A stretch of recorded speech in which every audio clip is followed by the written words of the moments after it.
Are we live and good to go? Morning, everyone. I'd like to call the Bruce County Highways November meeting to order and remind everyone it's our own responsibility to disclose any pecuniary interest that we may have on today's agenda. And Brian, the first action item is...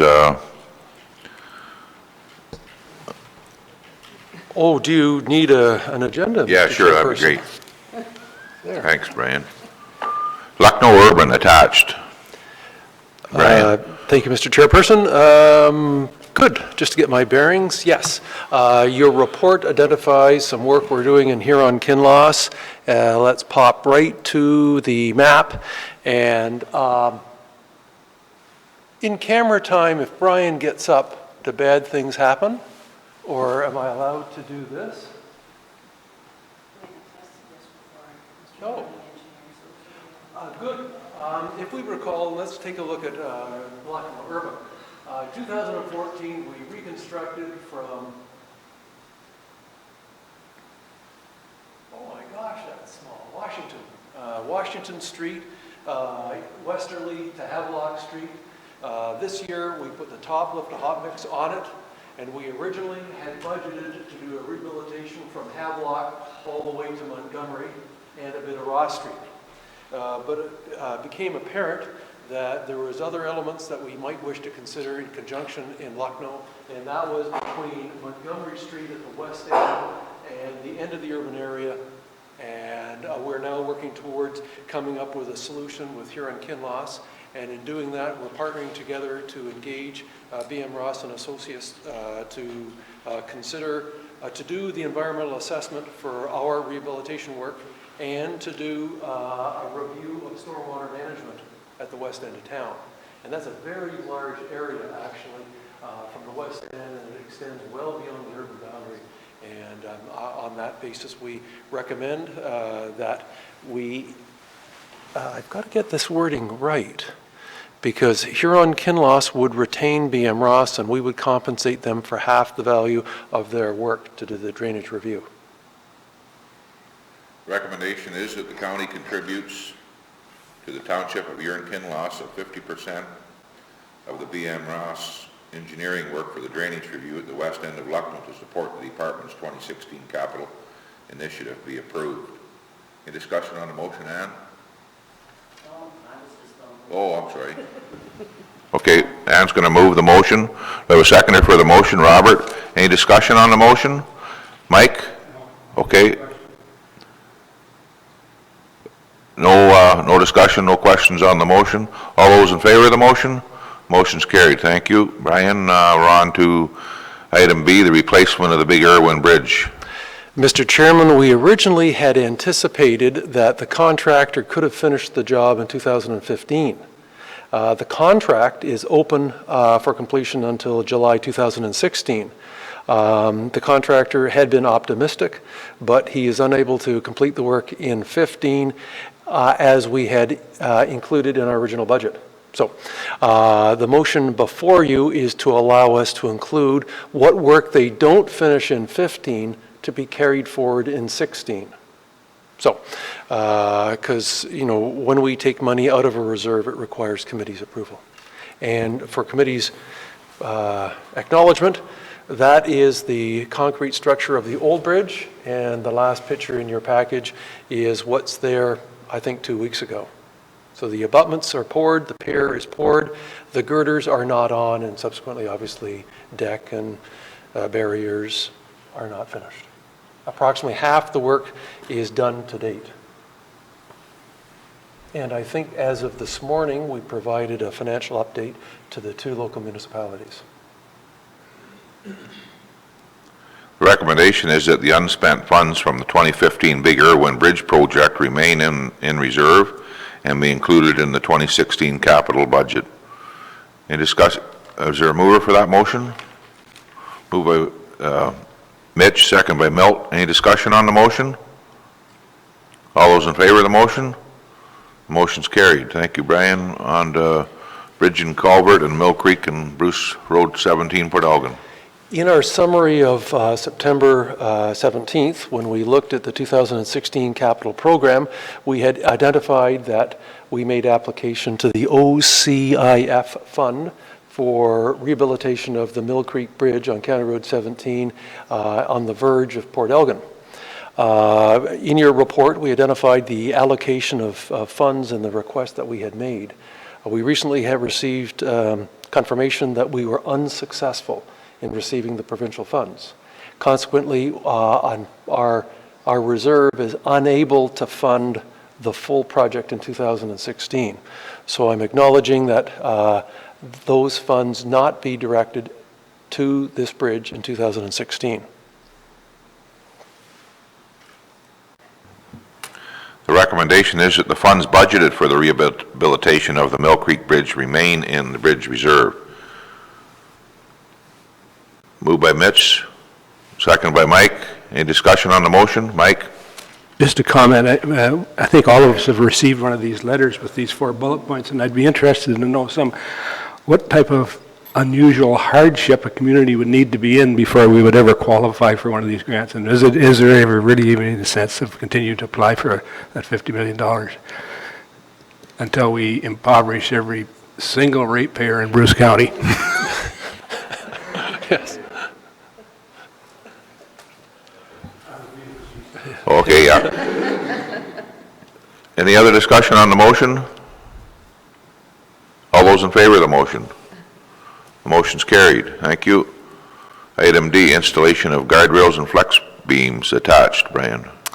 Mr. Chairman, we consolidated a tender for 3-cable guardrail and flex beam for maintenance work for a variety of construction projects. And we tendered the job with a provisional item. And in our zest to prepare a tender summary, I think a couple of months ago, is we didn't include a provisional item that the committee in the past had been aware of and provided approval of. So we have a tender summary that identified identified a contract of $89,000 when indeed, with the addition of the provisional item, it was to $106,000. And in executing the contract, we encountered a number of uncertainties that we moved ahead and resolved. And for example, by picture, on County Road 6 East, we identified a section of guardrail in the foreground here that at the time of the work was evident that it met the requirement for guardrail, and we included that section of guardrail as we extended that one item within the contract. In Scone, we applied the protection at the bridge on Scone on County Road 10, west of the boundary. But in the distance, when the contractor did the infield locates, we noticed that Bell was right in the running line of the posts. So then we assessed the relocation of Bell, which takes some time. And it's when we determined that in the 60s, when they built the bridge, apparently we don't have widening on the south side of the road up through there, and apparently there's some section of the bridge that, because this is a mill pond and there's actually a deed for the land under a portion of the bridge that we need to clean up. So we hesitated, we withdrew a portion of the work out of the tender, and now we'll have to do, we're assigning an OLS, we'll have to do land purchase, we'll have to do Bell relocation, and then tender again next year for the, it's steel beam up there because of the, we had 3-cable, then we went to steel beam because of the radius, and the 3-cable constantly failed because of the radius of the road. A bit of an update on that, Mr. Chairman. On County Road 20, where we recycled and paved, we applied protection to one of the bridges in the area. And again, upon locates, we find that there was telephone in the running line as opposed to back by property, and it resulted in us going to this style of attenuation as opposed to the barrels. So there was a small change in that tender item. Just for your information, I don't think it was an exceedance, but we put steel beam guardrail in Formosa on the North Hill. We'd made an arrangement with South Bruce that we together we had managed to work together that saw the county people come up with a design for the sidewalk, as the municipality had bought a building in there and had brought more land, and in conjunction with cleaning up the corner, we had agreed to put steel beam, replace the battered steel beam that was at that intersection. And another picture shows the treatment looking from the Township Road to the southeast. Finally, is the provisional item was on the Watson Bridge. In this particular instance, we had barrels on the north end, this is looking south, and on the south end, looking north, is we were originally going to use a buried treatment, but working with the contractor, it became evident that it was a better solution to put on the attenuation devices than the buried treatment that we originally intended. Consequently, Mr. Chairman, is a tender which was evaluated for in your notes in the tender summary some months ago at $89,200, which with the provisional items should have made it $106,000, $10,000. With the changes that we've done, we've increased the cost to $114,073, Mr. Chairman, which includes a holdback.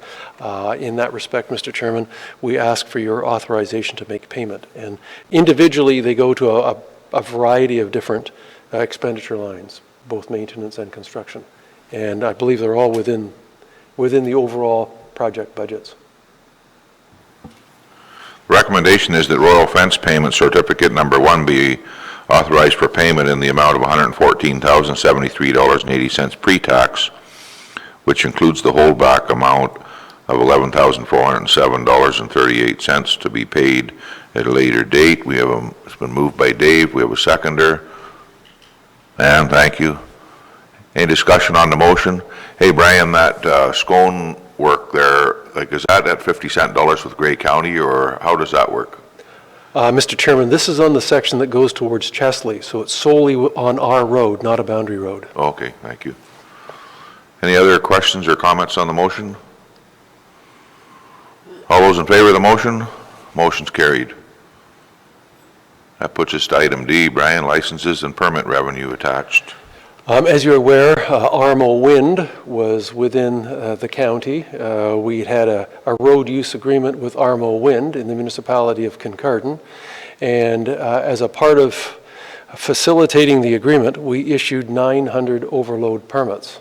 The fees for that was $45,000. This was an unusual revenue event that we wished to attach to the road section and not become part of our general department surplus and not be used for the betterment of the road system. I make a recommendation to you, Mr. Chairman, that the funds of I got to be careful that I'm within the budgeted number. The excess of the licenses and permits budgets be transferred into the reserve. Excuse me, Mr. Chair, I have challenges with that. Oh.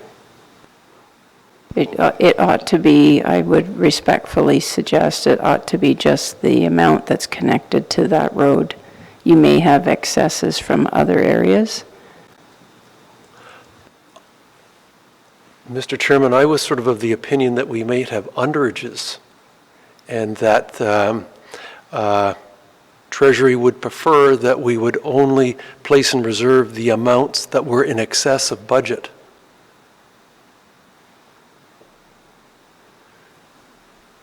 Well, I hate to come between you two and make a ruling here, especially when it's on an empty stomach. How do we want to handle this? Do you two want to defer this and you two discuss this, or where are we at, Brian? Are you? CA is always right, Mr. CAA was always right, that's correct. Well, supposedly. So I'll read the motion, see how, if we even get a mover then. The recommendation is that the 215 reserve revenues in excess of the license and permits budget be transferred to the capital reserve for road section Bruce Road 1G, Kings Highway 9 to Kincardine, Kinloss Boundary Road. I suggest, Mr. Chairman, that the CEO's contribution would mean that the motion would be that the 2015 revenues in the amount of $45,000 be transferred. No. To you, Mr. Chair, the suggestion is that only the excess connected to the project be, whether it's be transferred to the reserve, because that is effectively what it's for. So we don't, the year's not finished, so we don't know if it's going to remain, if in fact it is 45,000, if it's going to remain as 45,000. There may be some other that comes into the picture, some other dollars, so it may be more than 45,000. Well, he has quite a track record of bringing projects in on budget, that's for sure. We're proud of that, so we'll see how that works out. So does everyone understand what we're doing? We're just going to hold that and it goes into reserves when the project is done. Is that the way it is, Kelly? Okay. We get a motion, then we can have questions. Well, okay. So does anyone wish to move that? Moved by Mitch, I'm sorry. Seconded by Milt. Questions, Ann? It's just a comment, like I was just informed yesterday that they're just testing all the turbines. It's pretty well ready to go. The wind farm will be operational in December. They're just doing testing of certain individual turbines at this point. So the project's essentially done in that area. That was the information I received. But maybe, Brian, do you have any different information? In the spring, when this got started, in our discussions with Armo Wind, we pressed them hard to start in May to finish in September. So they weren't on Road 1 in the fall. So I don't think we've seen a new permit for about a month. And they're right now pulling out their entrances, temporary entrances, and tidying things up in corners and whatnot. So I'm quite confident they're not going to be asking for, oh, well, no, actually, they could bring up spare parts, like if they wanted another head or something like that but there may be the odd part that they bring up that would require an overdimensional load permit. Or, well, I guess it wouldn't be oversized. Just, they've got those wider parts for turning corners. Kind of unique, some of them, in the way they're shaped, but they will be reconstructing those. But other than that, I think they're pretty well done. Janice? Thank you, Mr. Chair. Brian, with the excess, the weight, the loads, the 900, that's one turbine, right? 900 loads you're estimating? Well, there's 90 turbines and 10 loads per turbine. Okay. So my question is, how do you arrive at the fees for the road use agreement? There's a variety of components in the road use agreement. This is just our traditional $50 a single trip permit that we issued 900 loads for. So we applied the standard overdimensional load permit fees to them in the same manner as Huron County did and MTO did. $50 per trip? Yes. Was that sufficient if a road's torn up because of the excessive weight? Like, is that going to cover it? Well, no, there was other discussions with Armo Wind, and that generated the value of a capital contribution that they made. Mm-hmm. And prior to them starting to haul, the arrangement was they would make that one-time capital contribution, which was, I think, in the amount of about $700,000, which had some HST stuff attached to it, so the net value is probably $685 or something like that. So the $50 a permit was just our traditional permit fee like we do for entrances and encroachments and stuff like that. Council had made the decision is to apply to the wind tower groups the same permit fee structures as anybody else. So the one-time capital contribution, is that, going over to Mayor Eadie, was that the contribution that you were going to use for the runway of your airport initially? Is this a whole different? The county has a different agreement than we had. Okay. So the one that you're talking about, that initial capital contribution went to the county. Yes. And then they made a subsequent one to the municipality Yeah. for, that you were. Ours hasn't, we haven't received it yet, I don't think. I haven't heard that we have. But the county's is just from Highway 9 up County Road 1 to the 11th concession. And then our agreement is for our concession roads. And then, of course, it covers other things like the airport contribution. Didn't you find, though, that you had more damage to the roads and you couldn't earmark that money to the airport after all? You're going to have to put it back into rehabilitating or reconstructing those roads? We have to look at it. It Yeah. hasn't come back to council yet. My concern is just that the turbine companies aren't contributing enough to the damage caused on the roads. So I wanted to, so thank you for answering that question on how you come up with that. Okay, we're back to the recommendation. The CAO's modified a little bit. And we have a mover and a seconder. Any other discussion on that motion? All those in favor of the motion? Motion's carried. One more item under action items is the waste management attached. Thank you, Mr. Chairman. Is annually, the Public Works Supervisors and consultants meet in the fall. Carrie Meyer, the environmental coordinator, and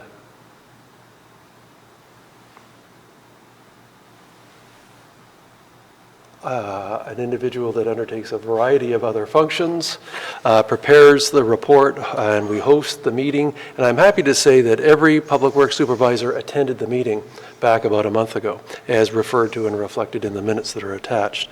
I thought it beneficial for us to flash down and look at the important components of the report, which we summarize very quickly, Mr. Chairman. Is in terms of consumption of landfill site, before you, table 2 of the report that was tabled and attached, is fill rates over the last 5 years. And it identifies the rates have come down dramatically. Is in 2010, 75,000 cubic meters, 2011, 63,000 cubic meters, 69 in 2012, 61 in 2013, and last year, 2014, which the report is built on, was 55,000 cubic meters of landfill site consumed, for an average of 65,000 over the 5 years. When we look at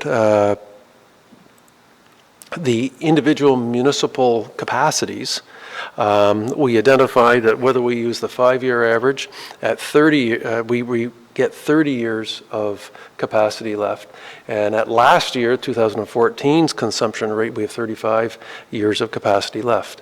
To reflect back on the variety of bylaws created in the 1990s for waste management and county responsibility, one of those responsibilities was to monitor these values with the goal at keeping municipalities individually above the 20-year threshold.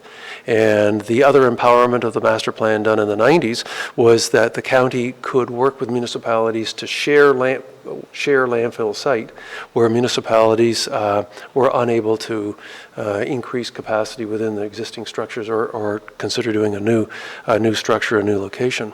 So before you are some life expectancies per municipality. And I'm pleased to say that while Northern Bruce Peninsula looks light at under 10 years, they're impending as a PDO, plan of development and operations, that is going to extend that probably from 10 years up into 30 or 35 years. 40 years, possibly even more. So as we look collectively, we've got lots of capacity in Bruce County. While we look individually, there's a couple of municipalities that are highly constrained within their existing facilities and may have to rely on county empowerment to use others' facilities sometime down the road. But again, the obligation of the department was, and through Kerry, is to manage and understand how these capacities are being consumed and where the sensitive areas are, and facilitate some resolutions if there are some problems in the long term. Mr. Chairman, I don't think I'll go over the diversions. I'll just comment on it that in 2014 we diverted 10,000, you diverted 10,000 ton of material. A large quantity of that was through the Basra and through the Miller Waste collections of Blue Box. We would entertain questions on the minutes of the meeting held in October and/or the report that was attached to our report. There's no motion or recommendation around this action item, but there's some very interesting and useful numbers there to think that 20 years ago we didn't know where we were going to put our garbage, and with I think all the municipalities have been very ambitious and doing a great job of looking after landfill, and this information is very interesting and very valuable. We want to thank you and your staff for putting it together. Does anyone else have any other questions? Janice? Thanks, Brian. This is a great report. There's tons of information here. So what you just said a minute ago, because in South Bruce Peninsula, we're looking to start planning for an expansion. So you said there's county funding that's available for that purpose? Because we're looking, is that what you just said? I just want to make sure that's what you said. I don't believe I quite You didn't say that? But no, there's county assistance. Assistance. And again, the power of these meetings that we hold once a year with the 8 public works managers and all the consultants is that we get very standardized annual reports. And so the consultants, as well as the managers, look around to see, who's got issues, who can address the issues.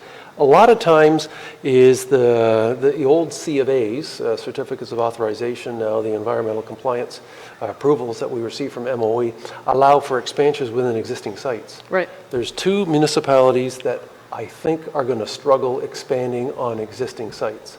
I think possibly yours may be one. So the tools that the county has that were empowered through bylaw and the waste management plant of the 90s allows us to work together and you to talk to other municipalities to possibly share some of their good fortune in their capacity. So we, because we're a bigger service area, are given the authority through MOE to say, yeah, county is a service area that allows individual municipalities to cross boundaries for solutions. So we facilitate agreements. We don't facilitate dollars. Yes. Okay. But mind you, No, having said that, there is a large fund in reserve that the county has for waste management, whether it be a new master plan or whether it be a brand new site somewhere in the county. And it is a large fund. I think it's in the amount of about $1 million. Good. Okay, thanks. I just wanted clarification on that. I see Aaron Eldersley has 60 years there, Janice, and we being a good neighbor of South Bruce Peninsula, we'll be more than happy. Just bring your checkbook. We'll be more than happy to help you out. Oh, there is a motion. Sorry, Brian. Being approved. I apologize, Mr. Chairman. That the County of Bruce status report on waste management for 2014 be approved as presented. Any moved by Bob, seconded by Dave. Any discussion on the motion? All those in favor of the motion? It's carried. Excellent report, Brian. We have some correspondence and some other information items. There's quite a few there, and it is 12:15. Do you wish to keep going, or do I just make the most important decision we've made all day and we break for lunch? I'm looking at the warden, he's nodding his head. So we're going to break for lunch, and it's 12:15. I expect we'll be back about 1:45 or 1:50 in about there, or so we'll break for lunch.